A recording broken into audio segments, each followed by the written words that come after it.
Bom dia a todos. Cumprimento ao estimado docente, mestre Abílio Muxanga e os meus colegas.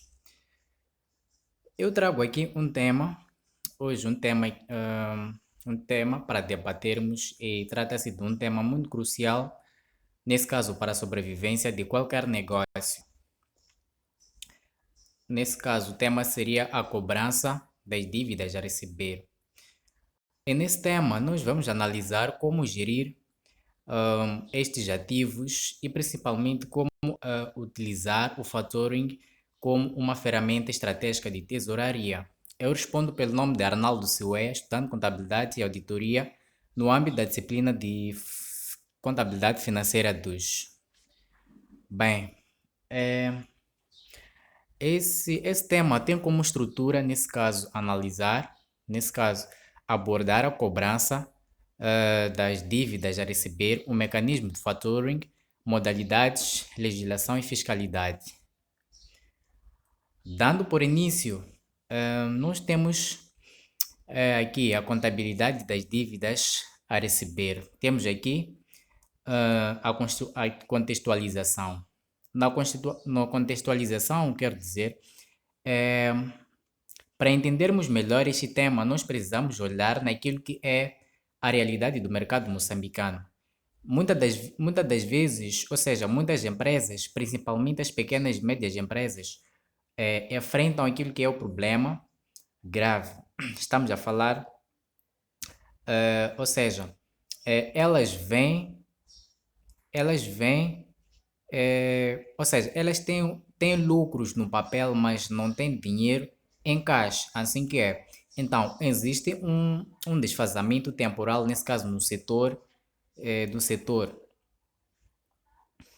no setor como a construção civil, o comércio, o grossista, chegam a separar entre 2 a 6 meses, 60 a 180 dias, então, para receber os seus clientes. Enquanto o dinheiro não entra, a empresa precisa de pagar salários, impostos e fornecedores. Então, aqui que a gestão de cobranças se torna vital nesse caso. Temos aqui a definição. Bem, nós primeiro temos que tentar compreender o que nesse caso seria a cobrança de dívidas a receber. Cobrança de dívida, nós quando falamos da cobrança de dívida, estamos a falar de um percurso que vai desde o dia em que a fatura vence até o momento em que o dinheiro entra. Bem, de fato no nosso caixa, ou seja, estamos a falar nesse caso do nosso caixa ou banco. E isso eh, envolve ligar ao cliente, enviar extratos da conta, nesse caso, da conta, negócios a prazos e em casos extremos, também avançar para os tribunais. Então, o que é que isto quer dizer? Com isto, ou seja, como isto consome muito tempo e recursos, a empresa deveria usar no seu negócio principal.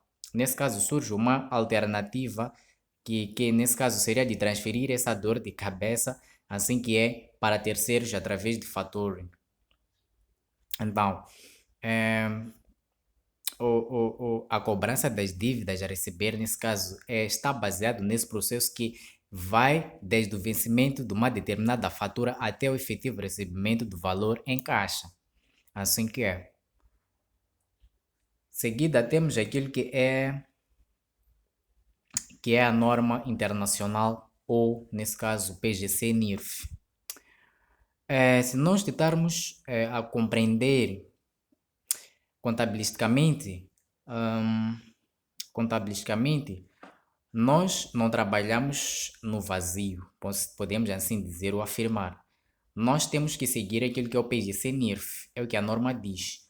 Hum, Bem, nesse caso, aqui, se nós formos a olhar ou a entender bem, aqui são duas normas que controlam este processo. Nesse caso, estamos a falar da norma 28 e da norma 25. A norma 28, nesse caso, que é o rédito, ou seja, estamos a falar do rédito que diz que o nosso direito de cobrar nasce no exato momento em que entregamos o bem ou prestamos o serviço. enquanto que a NIRF 25 ou a norma 25 são instrumentos financeiros que nos ensina que uma dívida a receber é tecnicamente um ativo financeiro porque representa um direito de receber o dinheiro, nesse caso, no futuro.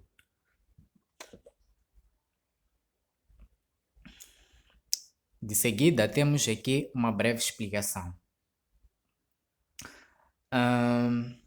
Aqui dizem, uma dívida, nesse caso, conta a receber, é um ativo que representa o direito da empresa de receber dinheiro no futuro. A sua cobrança pode ser feita internamente pelos seus próprios meios ou através da cedência a uma entidade especializada, nesse caso, fator em Moçambique. O caminho mais comum ainda é a cobrança interna, embora o factoring esteja a ganhar espaço. O que é que isso, nesse caso, nós poderíamos entender, nesse caso, com esta explicação, é que, por exemplo, uma conta a receber é o ativo, né? Uma conta a receber é o ativo. Nesse caso, é o dinheiro da empresa que está nas mãos de terceiros. Para trazê-lo de volta, a empresa tem dois caminhos. Nesse caso, Ahn, podemos destacar, por exemplo, ou faz uma cobrança interna usando a sua própria equipa, ou seja, a sua própria equipa financeira, não é? Ou faz uma cobrança externa. Nesse caso, seria vendendo esse direito a uma instituição especializada chamada Fator. Agora, no nosso país, a cobrança interna ainda é o caminho mais tradicional, ou seja, é o caminho mais antigo, mas o factoring está a ganhar cada vez mais espaço. Não sei se me faço entender. E de seguida, temos aqui alguns exemplos práticos. Por exemplo, no exemplo 1, a cobrança interna. A empresa Moçambique Comércio Limitada vende mercadorias a prazo para revenda limitada no valor de 500 mil meticais. A sua equipa financeira controla o vencimento, emite fatura e cada 30 dias envia extratos e cobra, nesse caso, por telefones até o recebimento. Até o recebimento. Ahn, Nesse primeiro exemplo, o que é que nós, nesse caso, quais são as conclusões que nós podemos tirar? Vejamos assim, Moçambique, ou seja, a empresa Moçambique, quer dizer, Moçambique Comércio Limitada faz uma venda a prazo. Nesse caso, estamos a falar da venda de 500 mil meticais, né? Então, como adota a cobrança interna, a sua própria equipa financeira monitoriza nesse caso, as datas e emite as faturas. Nesse caso, telefone, estamos a falar de telefone ao cliente a cada 30 dias e envia os extratos até que o dinheiro seja depositado. Nesse caso, o fluxo normal, ou seja, é o fluxo normal, mas que exige esforço e o pessoal dedicado. Depois temos aqui o exemplo 2, que trata-se da morosidade. A morosidade de construtora Maputo SA tem uma fatura de 2 mil, ou seja, desculpa, 2 milhões de meticais a receber do Estado há mais de 90 dias. A empresa gasta tempo e recursos jurídicos e de gestão para tentar receber o valor, sem sucesso por vários meses. Aqui, nesse segundo exemplo, nós podemos constatar que, por outro lado,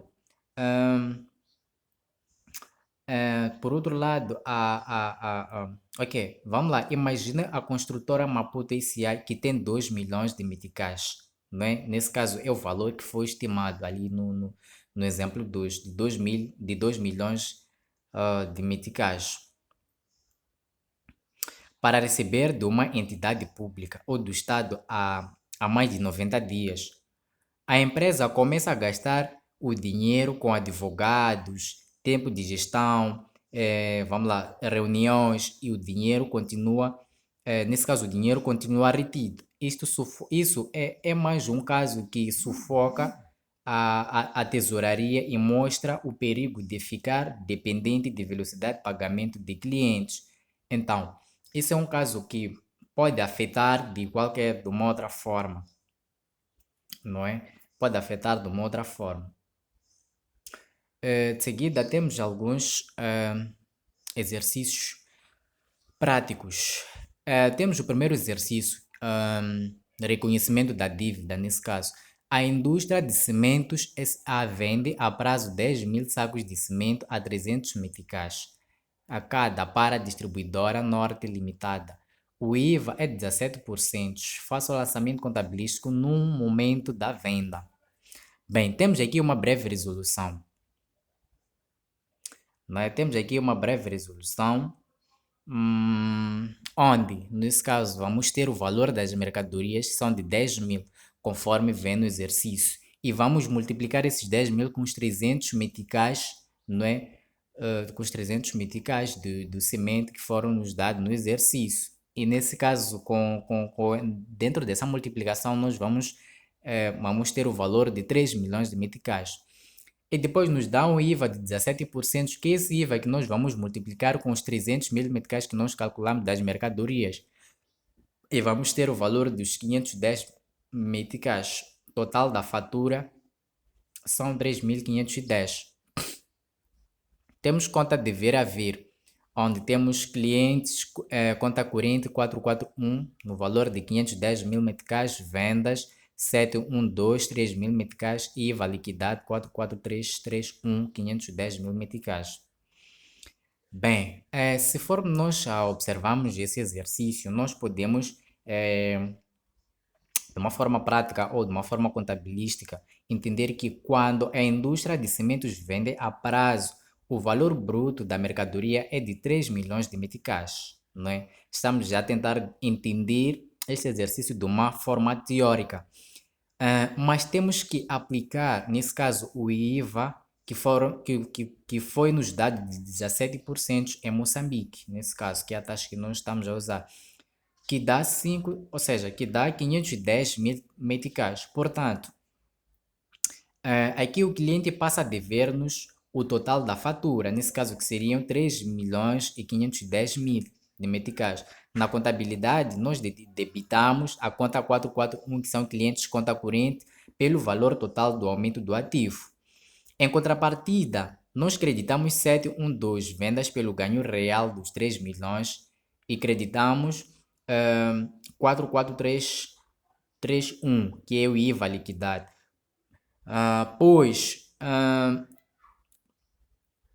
Pois se o imposto pertence ao Estado e teremos de entregar mais tarde, não é? Pois esse imposto pertence ao Estado, não é? E teremos nós de entregar mais tarde.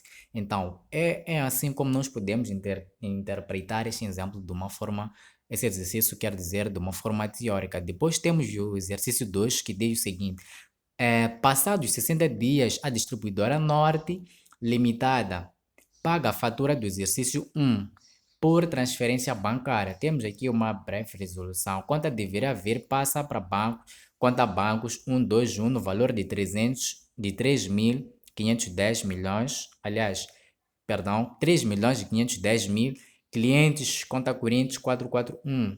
Também passa nesse caso, no valor de 3 milhões e 510.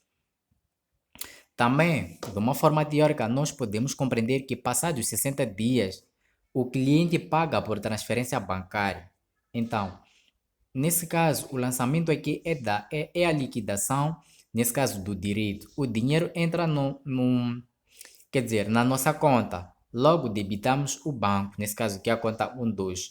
Estamos a falar do aumento do ativo. O ativo está a aumentar, conforme nós sabemos. Então, como o cliente já não nos deve nada, nós creditamos a conta 441 clientes conta corrente pelo mesmo valor, reduzindo esse direito para zero. Então, aqui houve uma mera permuta de ativos, não é? Ou seja, houve uma permuta de ativos. Saiu do cliente e entrou para o banco. Então, é assim como nós podemos compreender esta parte do exercício 2. De seguida, temos o exercício 3, perda por imparidade, crédito duvidoso. temos aqui a construtora Maputo S.A. tem uma fatura de 1 milhão de meticais de clientes que entrou em insolvência. A empresa decide reconhecer uma perda por imparidade. Temos aqui uma resolução. Conta deverá haver. Temos aqui perdas por imparidade de período com. Temos aqui conta a receber 648 no valor de 1 milhão de meticais. Perdas por imparidades acumuladas de contas a receber clientes. Temos a conta clientes 471 no valor de 1 milhão de meticais. Nota: o reconhecimento da perda não anula o direito de cobrança futura. Se recuperar, reverter-se o ajustamento. Aliás, o ajustamento. O que é que nós aqui podemos, ou seja, quais são as conclusões que nós aqui podemos tirar? Bem, de acordo com esse exercício, aqui, se o cliente falir ou entrar em insolvência, nesse caso, no caso deste exercício número 3, onde temos uma dívida de 1 milhão de meticais em risco, no caso, aqui o princípio nesse caso estamos a falar do princípio da prudência, exige que reconheçamos uma perda por imparidade, debitamos a conta de gastos, neste caso 648, não é? 648, perdas por imparidade do período, assumindo o prejuízo no resultado do ano, e creditamos a conta retificadora, que é 471, que são perdas por imparidades acumuladas, que vai subtrair o valor no balanço, nesse caso. Então, contudo, um ponto crucial que o nosso docente, ou seja, que o nosso docente podia talvez tentar analisar ou avaliar é: este lançamento não significa que perdoamos a dívida, não é? Não significa que nós perdoamos a dívida, ou seja, que nós esquecemos a dívida. De uma forma jurídica ou juridicamente, continuamos com o direito de exigir o dinheiro, não é? De exigir o direito. Se recuperarmos no futuro, nós fazemos uma reversão. Então, é dessa forma que nós podemos tentar compreender esse exercício. Depois de seguida, temos a relação entre as entidades intervenientes. Temos aqui relações entre as entidades intervenientes. Nesse caso, estamos a falar na parte da contextualização, no fator em que a relação jurídica e financeira tradicional entre cliente e devedor e uma empresa credora altera-se com a introdução de um terceiro interveniente. O fator em Moçambique é esta relação ainda é pouco comum, mas começa a ser oferecida por alguns bancos cruciais. Exemplo, BCI, Millennium BIM, Instruções Financeiras de Fornecimento. Exemplo, a GAP, Sucremo. O que é que isso significa? Nós podemos tentar compreender isso da seguinte maneira. Por exemplo, numa venda a prazo normal, a relação é apenas entre duas partes, né? Estamos a falar de duas partes. Então, o comprador e o vendedor. Estamos a falar, essas duas partes, estamos a falar do comprador e o vendedor. Então, o factoring quebra isso ao introduzir nesse caso, um terceiro elemento financeiro, o fator, nesse caso. Estamos a falar do fator. Então, no nosso mercado, ou seja, bancos comerciais conhecidos como BCI, o Millennium BIM e outras instruções de fornecimento como GAP e a Sucremos, eles já disponibilizam este produto para apoiar as empresas. Em seguida, temos a definição, nesse caso, o cliente, nesse caso, devedor. Cliente devedor.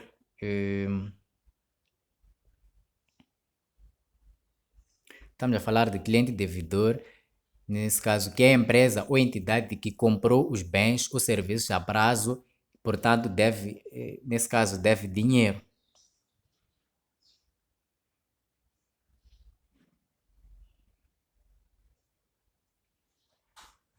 Então, temos aqui o cedente,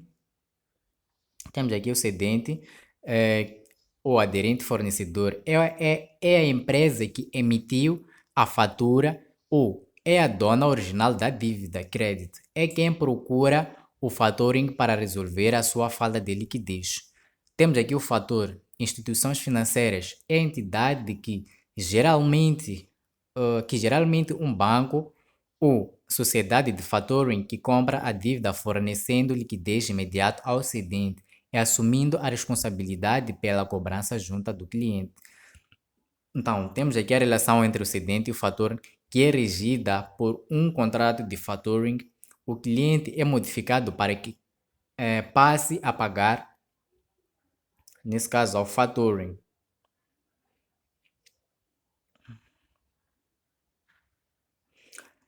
Então, como é que funciona nesse caso esta dinâmica?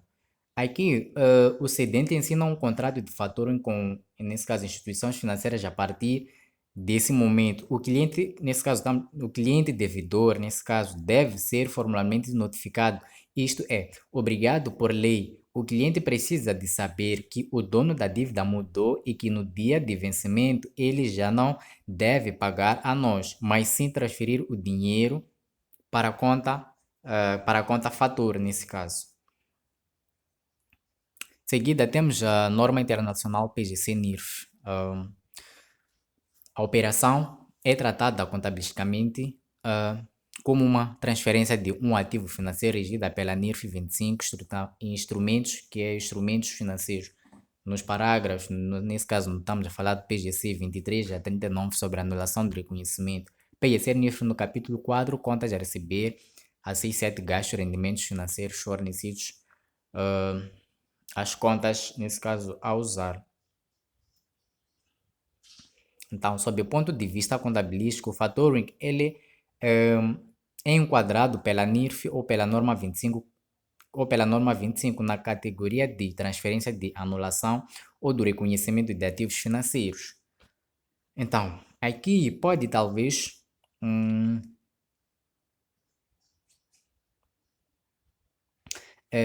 poderia, por outra, surgir uma grande questão que, nesse caso, a norma colocaria, que é a empresa pode tirar a dívida do seu balanço ou de mantê-la? Bem, a resposta para isso é depende de quem, nesse caso, fica com o risco. E usamos as contas nesse caso, conforme eu já havia dito, do capítulo 4 para terceiros e do capítulo 6 a 7, que é para registrar os custos e os juros da operação. Em seguida, temos uma mera explicação, nesse caso, dessa, dessa, dessa norma. Como é que é? Como é que isto funciona? O cedente deixa de ter uma relação de cobrança com o cliente e passa a ter uma relação financeira com o fator. O que isso significa? Isso significa que o factoring ele é enquadrado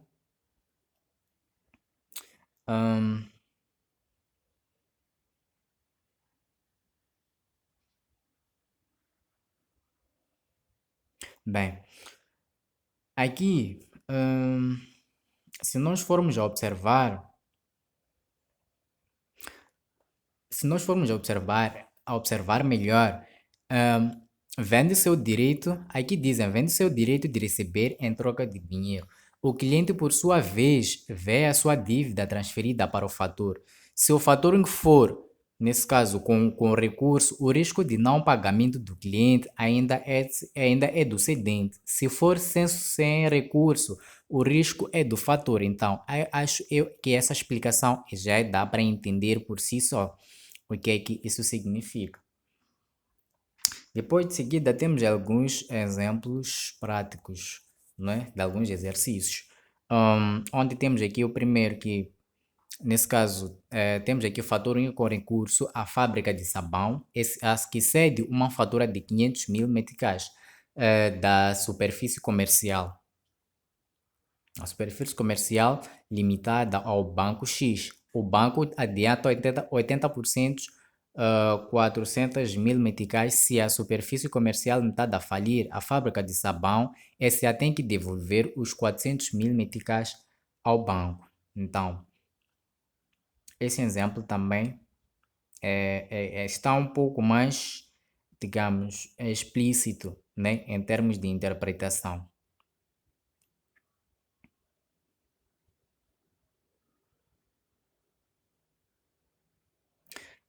Depois temos aqui o exemplo dos fatores sem recursos com gestão de crédito, perdão. A empresa de cabos elétricos SA cede várias faturas da eletricidade de Moçambique, EDM, ao Banco Y. Então, o banco avalia o risco do crédito da EDM, aceita-o e adianta 90% do valor. Se a EDM não pagar, o prejuízo é do Banco Y. Este exemplo também está um pouco mais claro. Temos aqui alguns exercícios práticos. Exercício 1, identificação das partes. Temos aqui a identificação das partes. A Companhia de Seguros Vida S.A. Seguradora recorre ao Banco de Moçambique S.A. Banco para antecipar o valor de um prêmio de seguros de 200 mil meticais, que a indústria de bebidas S.A. cliente lhe deve identifique o cedente fator e ao cliente devedor. Temos aqui uma mera resolução. Temos aqui o cedente ou aderente, nesse caso, Companhia de Seguros Vida S.A. Fator, que é o Banco de Moçambique S.A., cliente devedor, indústria de bebidas S.A. Bem, nós podemos aqui considerar neste exemplo que, se nós formos observar, imagina a companhia de seguros vida, nesse caso, que é este que está-se a falar aqui nesse exemplo. Nesse caso, ele tem um prêmio de 200 mil meticais. Vamos lá, estamos a imaginar. Tem um prêmio de 200 mil meticais para receber da indústria bebidas S.A. E decide antecipar esse valor junto de um banco, que é quem é aqui, ou seja, de um banco. Nesse caso, quem ele seria aqui? O cedente é a seguradora Vida, nesse caso seria a dona original da fatura. Então, o fator é o banco, nesse caso, que é quem financia. Então, o cliente devedor é a indústria de bebidas, nesse caso, quem consumiu o serviço e vai pagar no fim. Então, é assim que nós podemos interpretar esse exercício. Depois temos o exercício 2. O exercício 2, que é notificação do devedor.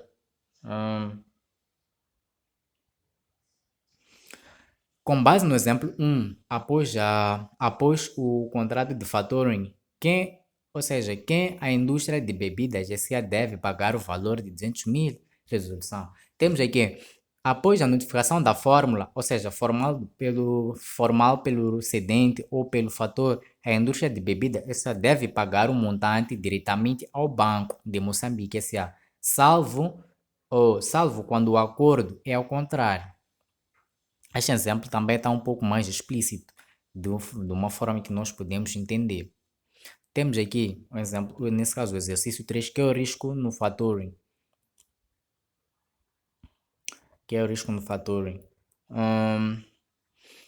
Aqui o que acontece? O que acontece se o cliente devedor indústria de bebidas S.A. não pagar ao fator um Banco de Moçambique S.A. num contrato de fator com recurso e no outro sem recurso, temos aqui factoring com recurso, onde a companhia de seguros Vida S.A. é obrigada a reembolsar o banco. E na fatura sem recurso, o Banco de Moçambique S.A. assume aquilo que é o prejuízo da companhia de seguros de vida S.A. e não tem qualquer obrigação de reembolso. Acho que também nós podemos perceber que, por outra, nós podemos, ou seja, o que querem tentar dizer neste exemplo. Temos aqui modalidades, nesse caso, e enquadramento legal.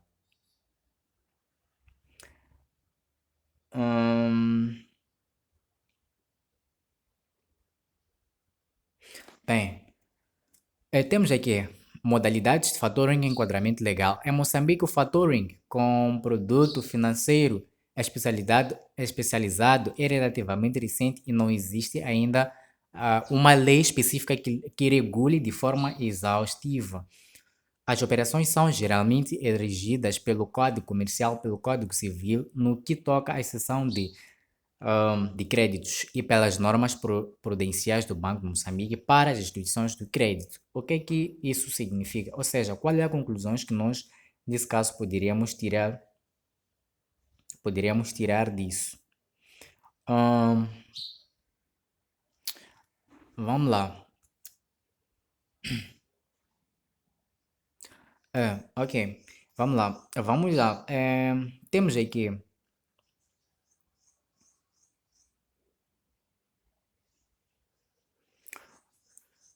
nós podemos perceber que o fator com produto financeiro ele é especializado de uma forma relativa ou recente e não existe ainda uma lei específica que regule de forma exaustiva, ou seja, que regule de uma forma exausta e clara, né? Então, as operações elas são geralmente regidas pelo Código Comercial, pelo Código Civil e no que toca à exceção dos créditos, nesse caso. Então, em seguida, nós vamos àquilo que são as principais modalidades do factoring. Nesse caso, vamos encontrar o factoring tradicional ou majority factoring, onde o fator compra as dívidas, assume a gestão de cobrança, mas só paga ao cedente no vencimento das faturas ou após um prazo de garantia. Serve mais como um serviço de gestão de crédito do que de financiamento. O que nós aqui podemos perceber é que a primeira é o majority factoring, nesse caso, majority factoring, ou, nesse caso, fator tradicional, né? Indo para aquilo que é a tradução. Então, nesta modalidade, o fator não é adiantado, ou seja, não adianta o dinheiro imediato. Ele simplesmente assume aquilo que é a gestão e a burocracia de cobrar os clientes. Então, quando a fatura vencer, é, o fator de cobrança e entrega, nesse caso, do dinheiro à empresa. E a empresa, dinheiro à empresa. Então, isso serve digamos, de apuramento como vamos lá, estabilização do departamento e cobranças. Então, para as empresas que não querem o trabalho de ligar ao cliente, de ligar a clientes a cobrar. De seguida, temos faturing com financiamento.